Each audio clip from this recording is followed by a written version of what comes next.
All right, so our audience at home, I know I look really far away, but I'm also right here. So if you see that moderator 2, that's me. You're welcome to throw any of your answers or questions or comments in the chat, and I will be able to pull them up here. So the first question that I want to ask everybody tonight is about our statements of meaning, things that you found personally meaningful to the show and to your feelings about the show. So these things might be things that strike you as striking, compelling, interesting, challenging, anything like that. Knowing that there's going to be a delay on what they type and hear over there versus what happens in this room, I might have a little more silence than normal. Don't be scared, and mostly that's just me saying don't be scared because I don't know how to deal with a quiet room. So, would anyone in the theater audience like to offer statements of meaning, or anyone at home, statements of meaning or things that you found meaningful about the show?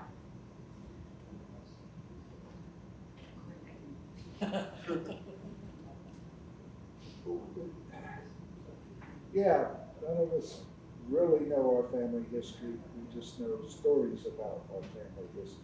Yeah, so not the fact that we don't really know our family history, we just know stories about our family history. I think that that's a very impactful thing.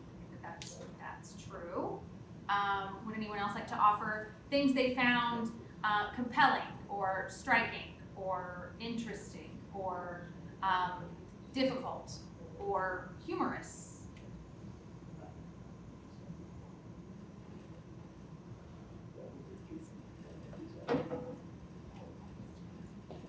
All the imagined gore was a little difficult.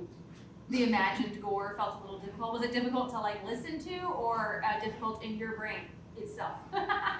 Your imagination of the gore. I didn't mean it that way. It just came out that way.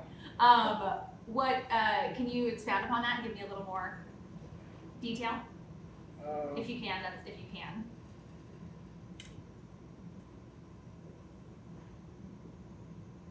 Okay. I'm not sure I can. I guess it was just a very good sense of foreboding there towards the end. Perfect, wonderful. So we enjoyed a very dense sense of foreboding.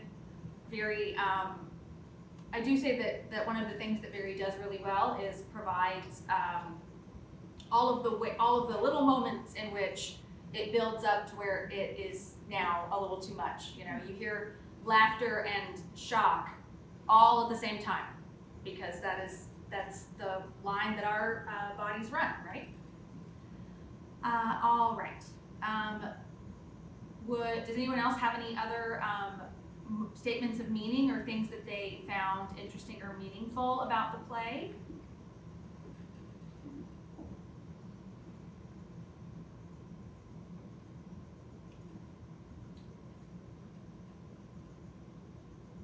I have one. Yes. I just like how it makes me feel connected to the area that I grew up in and belong to. You know, the main character sometimes feels disconnected from it, but he's trying to get that connection again. But as an audience member who grew up in Appalachia, for whatever reason, even though they're scary stories, it makes me feel connected to the place where I'm from. Yeah, that the stories may help you as a native Appalachian feel connected to the place that you grew up in. Wonderful. That's great. That's very good. All right. Well, we can always come back to this. So if you think of a thing in the play, in the action or in the text or in the character development that made you feel or reminded you of things that were meaningful to you, you're more than welcome to share them at any time. That is perfectly fine. The next section that we move on to is Artist is Questioner. So this is the part where Barry is going to ask the audience questions. Barry, do you have any updated questions that you would like to ask this time around? The big question that I've had for audiences and people that have listened to this, and our actors and everyone else involved in the play, Tim is the main character, even though Granny and everybody else are fantastic characters, at least I hope they are.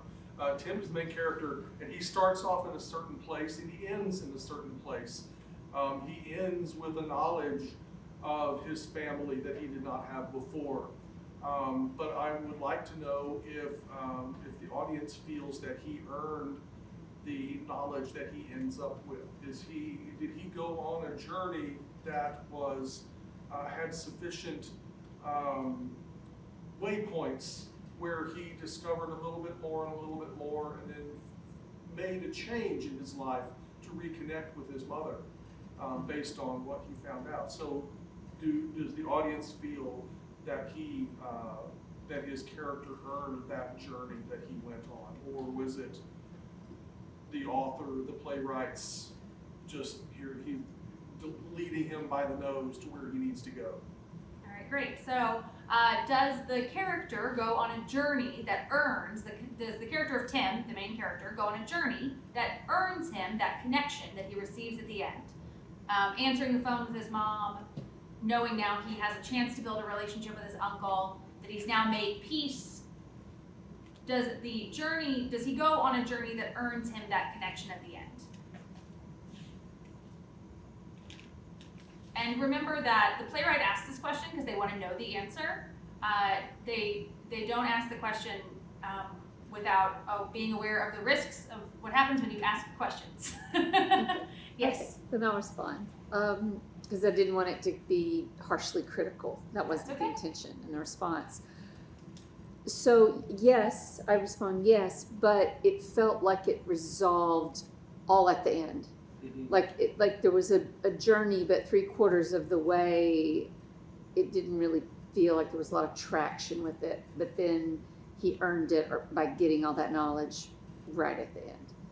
So if that's what the intention was, it didn't feel like it was paced out. Great. So for our audience at home, just in case you didn't hear that, yes, but we do go on a journey, but the resolution seems to come all at once. There's not this moment of these kind of peaceful moments that give you a little bit of resolution as you're going through. Does that feel accurate? Great, thank you so much. And I can agree with that. I think that we, as trying to support Barry in his artistic work on this, are aware that we don't want to end up with what Steve Sherman, who the playwright for ICE called a Hallmark ending, right? Like you don't really want to end up with a Hallmark ending, but how do you not in the moments of trying to tie things up? And so I think coming with resolution all at once does kind of give us a bit of a Hallmark ending, and that's good because that gives us a place to work from. So awesome, great. I have a problem with the word earned. Okay. It takes a journey, but I think comes so sudden because he's scared and I don't see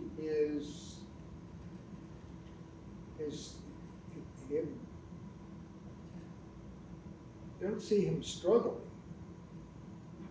I see him backed into a corner. But earned means something. Maybe it means something different to me than it does to you. He comes to a revelation. Yeah, it does happen pretty quick. But that's good. I think because it's all suddenly, it was their uncle.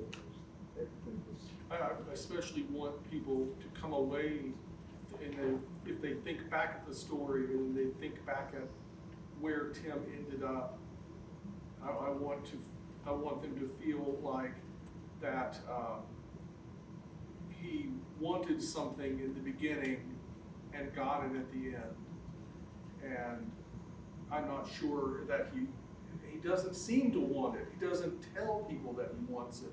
But what I want is for the audience to realize that this is kind of what he wanted all along. And Granny asks him, why did you come? What's the real reason that you came? Not for a story, not for your job.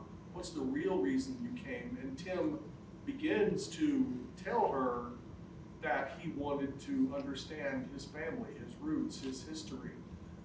But I think I need to find ways earlier in the story, earlier in the play, to make that clear so that he is, it makes sense that he's actually wanting something else than just to fulfill an assignment. So that's what I'm working on, is to see how well people think that there's something else to his character, that his character journey that needs to be fleshed out a little more.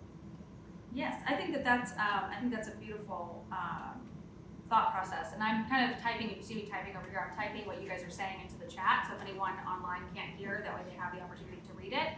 And I do appreciate that. Another question that we have often that I've heard throughout this week that I've never really asked about SNALLYGASTER, but I think now might be a question that I do want to know the answer to in regards to this process is, do you leave this play with questions, or do you leave this play with a mission? As an audience member, do you leave this play with questions, or do you leave this play with a mission? You know, do you leave the play with questions about yourself? Do you leave the play with questions questions about the world around you? Or do you leave this play like, I'm gonna go home and I'm gonna read about my family history. I'm gonna connect more with my friends and family. I'm gonna, you know, go research more about X, Y, and Z. Because I feel like throughout our process this week so far, I've heard those two answers is the thing that have happened at the end of a rehearsal, at the end of a process. People are like, oh, I'm really curious about this now, or I really took this away from it. So this is a real specific way to ask, what are you taking away from the play? But I wonder if a specific question will warrant a specific answer. David? Like I said, the play makes me feel the connection to this area. It also makes me want to go talk to my aunts and uncles who live in the mountains to hear some of their stories and their family history. I'm lucky to not be like our main character. I have a good relationship with my family, but I still want to know lots of these fun family stories and the history that kind of connects me to this land too. So that's what it makes me want to go. And it makes me want to go learn more about Appalachian cryptids. But Perfect. It does make me curious overall. After leaving the story that I've heard, it makes me curious. Perfect. Adam? I guess this might tie into the earlier question too, but I wonder if you want people to leave this thinking, boy, I need to like call my mom. I put myself in Tim's shoes, and I think how much at the end, like you just realize you've spent years estranged from your parent who acted out of love for you and concern, and it was for the wrong reasons, and you're totally reinterpreting years of your life and years of decisions you made. And I know how much like it's been difficult to weigh that against how to end the play and how to have this final phone call, but I don't know if the way the phone call is written now, if you feel like that's it. And I wonder if you even, because that's like a tonal shift in the play, but do you want us to think, because we've all had that experience, I think, of, oh my goodness, the things that made sense to me one way when I was a kid don't make sense to me, and boy, I need to address that somehow. I think it's, I think what I want audiences to take away is that they think about their family. And it may be totally appropriate for them not to communicate. It may be totally appropriate for them to leave things the way they are because of the way history is. But I want people to at least take an opportunity to say, hey, you know, I have this family member or this family situation that has existed for a certain amount of time that maybe needs to be readdressed, maybe needs to be reevaluated, or maybe needs to be explored. Maybe I need to go home. Maybe I need to do a whole number of things, but just to think about that. And if you come to the conclusion that, no, I think I'm good for another 5 years, and then maybe we'll revisit it or whatever, then that's fine if that's where you need to be. But sometimes people just kind of need a kick in the butt to move in the right direction. And Tim he got a very drastic kick in the butt, but he did, you know, and he could have reconnected with his mom all these years to find out, you know, what's the real answer. But there was so much repressed trauma that he was dealing with that he didn't realize he was dealing with. And then his mom basically turned her back on him, as it turns out, sort of for his own good. But he could have, you know, in this intervening time, taken that initiative, and he didn't. And maybe that was his fault, maybe that was his mother's, who knows. But the point now is he knows the full story, or most of the story, and can reconnect and rebuild bridges. And that's the point of his particular story. It's not going to be the same for everyone, but hopefully it just kind of gives an idea that for the most part, families are important, and families, need to exist in some way, form, or fashion, if at all possible. Yeah, absolutely. Caroline, go for it. The old romantic wish we were in an older time in me loves that people were just talking on the train. My last trip to New York, everyone is AirPods in, no one is conversing, no one is encountering anyone at all.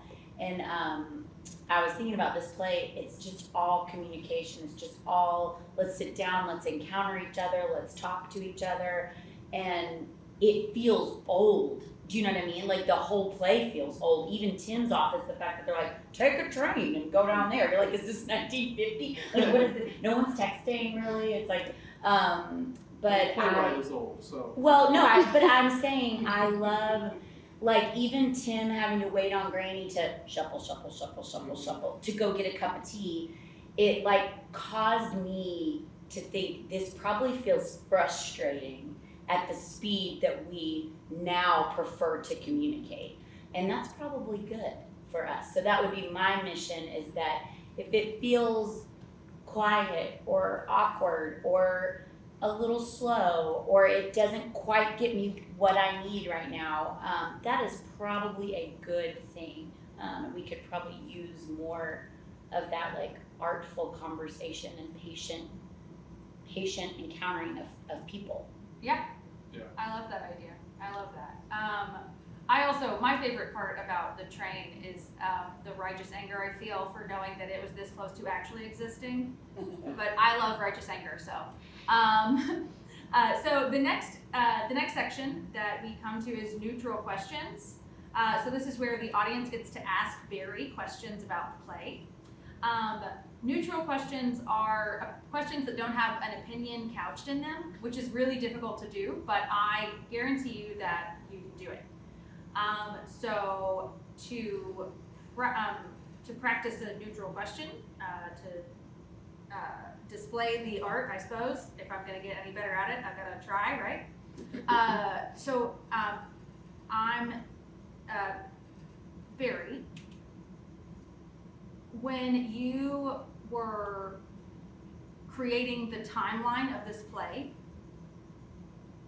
what made you take it out of just like a simple 24 hours? Well, there's a couple reasons. Is because Tim needed to make a physical journey. There's one reason that I put it on a train instead of a plane, because the plane trip would take 2 minutes. Mm-hmm. And for just like what Caroline said, you would have people on their earbuds and deep in their phones, and nobody would say anything. Train trip is longer. The train trip allows you to have some time to breathe, and in Tim's case, write some story down, get some story down on his laptop, and as it turns out, to have a conversation. So I wanted him to start at a point, see that travel going from his real world of Chicago, big city, big buildings, as far from the mountains as possible, traveling through the middle part of the country to his home, and see that, and give him time to reflect on what's going on, and in the case of having Meg there, have someone to have a conversation with. So if he had left and caught a plane that afternoon and arrived in Dub Ridge that night, there wouldn't have been any time for him to have any kind of let's put some of these stories down. Let me remember some of these stories to prepare himself for that time in Dub Ridge and talking with Granny. Cool. Does anyone in the in-theater audience have any neutral questions they would like to ask the playwright? Greg. As I recall from the table reading, the encounter with Meg had previously had some sort of mystical quality to it, and that's Yes. Why did that disappear? So we talked a lot about that, and one of the reasons was that I was afraid that audiences might think that the character of Meg on the train had some sort of connection to Granny, that she was extending her reach outside of her home and keeping tabs on this man. And then also, it seemed like she knew, it seemed like the mystical Meg knew a little too much about him and needed to have, Tim needed to open up more himself and find ways to open up and communicate about his life and find someone else who had a real life at the same time that he could find some empathy with and find some similarities in his situation, rather than a Yoda that is along for the ride, that is just dispensing wisdom and then disappears into the mist. So there were a couple of plot points and character points that needed to happen that weren't happening with Mystical Meg. That's what we should have Yeah. called her, Mystical Meg. Wonderful. Does anyone else have any other questions they would like to ask the playwright?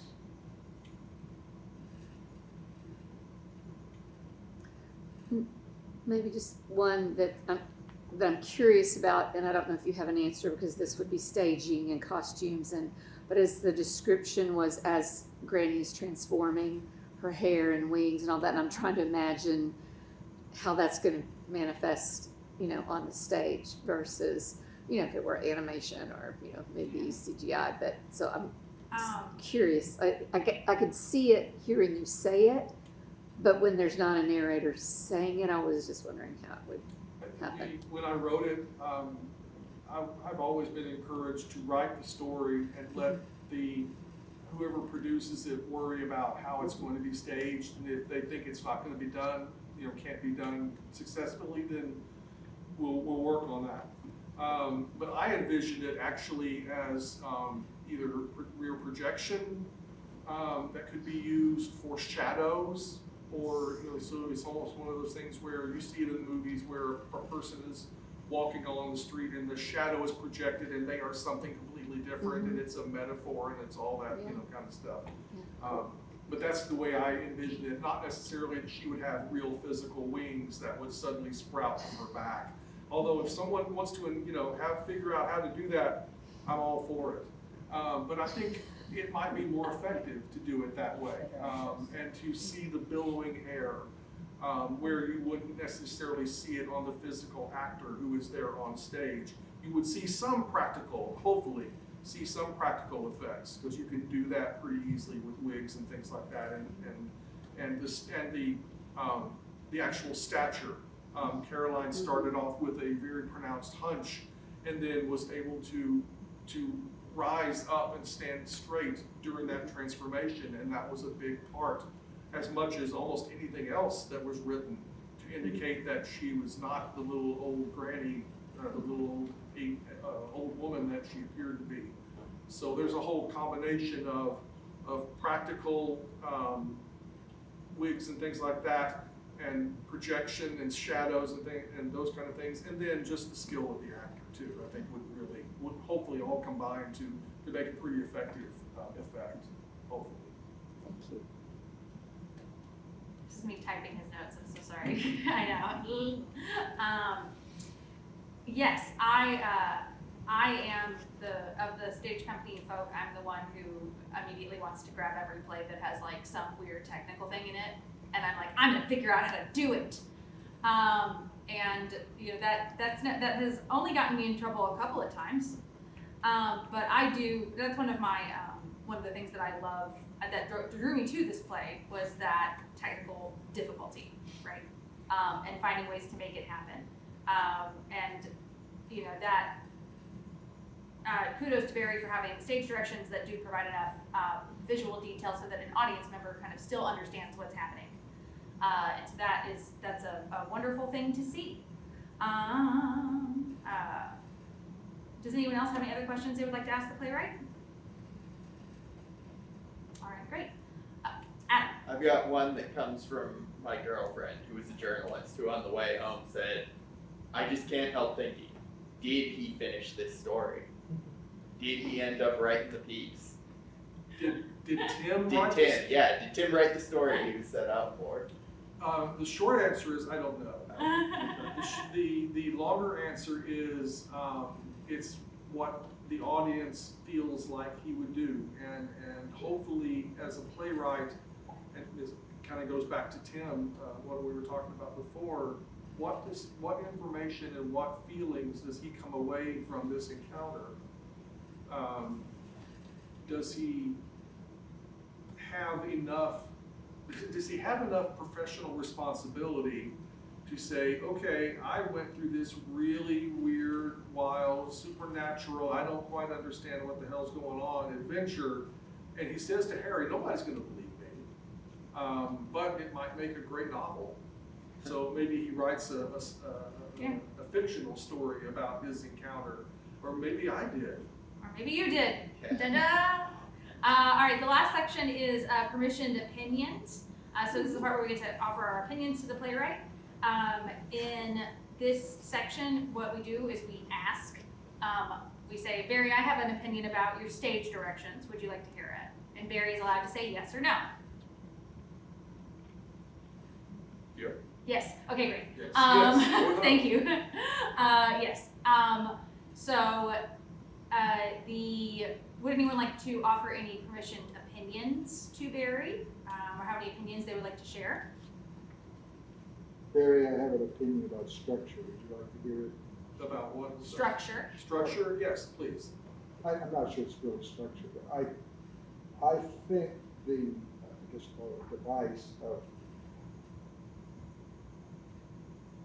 saying, well, now you tell me a story. No, now you tell me a story. The back and forth is excellent. I think it's a really good way to keep it moving along, and it helps every one of the characters have a certain dimension that wouldn't be there if it was just storytelling. I did not think that's where that was going. I think it's just because I wasn't looking at your face. I was only listening to your words. I thought, oh no, is Greg about to be mean? No, he would never be mean. Never. But no, that is true. The devices of swapping stories is wonderful. Mitzi's on here, like she can see everything I'm typing. She's like, she's right here.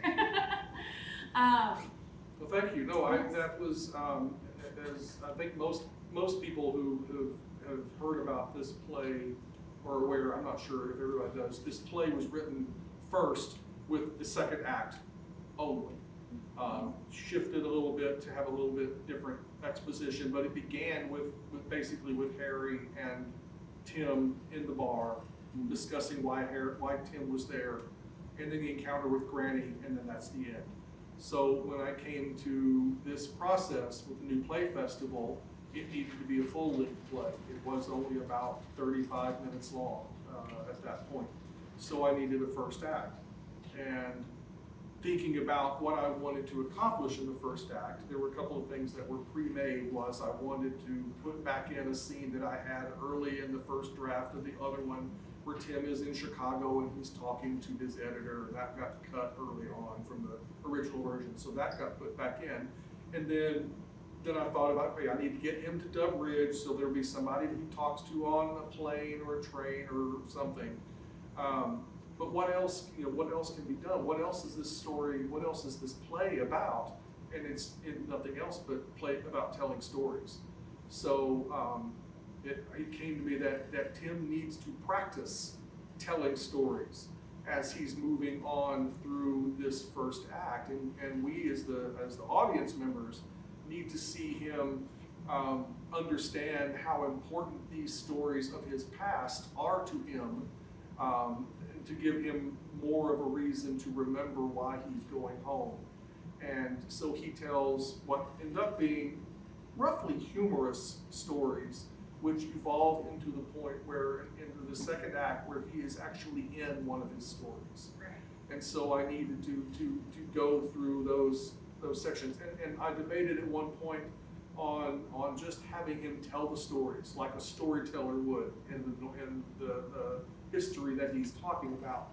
But I didn't know if that would be compelling theater to have someone just telling stories the entire time. So I decided, let's have them act it out. And I think that's where we ended up. Yeah, absolutely. Yes. I have an opinion about the Meg on the train scene, Okay, that interaction. yes. I just kind of along the lines of what you were saying, I love that Meg says, no, don't read it to me, tell me the story, which is kind of forcing Tim, who's kind of on this journey that is being thrust upon him. Like, he's not willingly and like actively wanting to go do this. He's on assignment, he knows it's good to reconnect. I love seeing along his journey, him enjoying the storytelling and being good at the storytelling, so I love that. And I think that having in Act 1, the two stories acted out, makes it even more interesting for us to listen to Granny.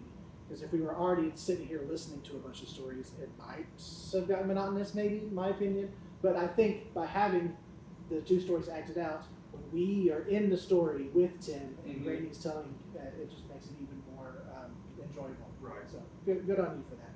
Thanks. Cool. Yeah, and you're actually seeing Tim's process, that he's not to the point where he can tell a story to the audience, but he can tell a story through actors. Or he's getting a little farther on where he doesn't need to read it. Meg realizes that he needs to tell the story in his own words. And then it goes into the acted one, but Granny is the master.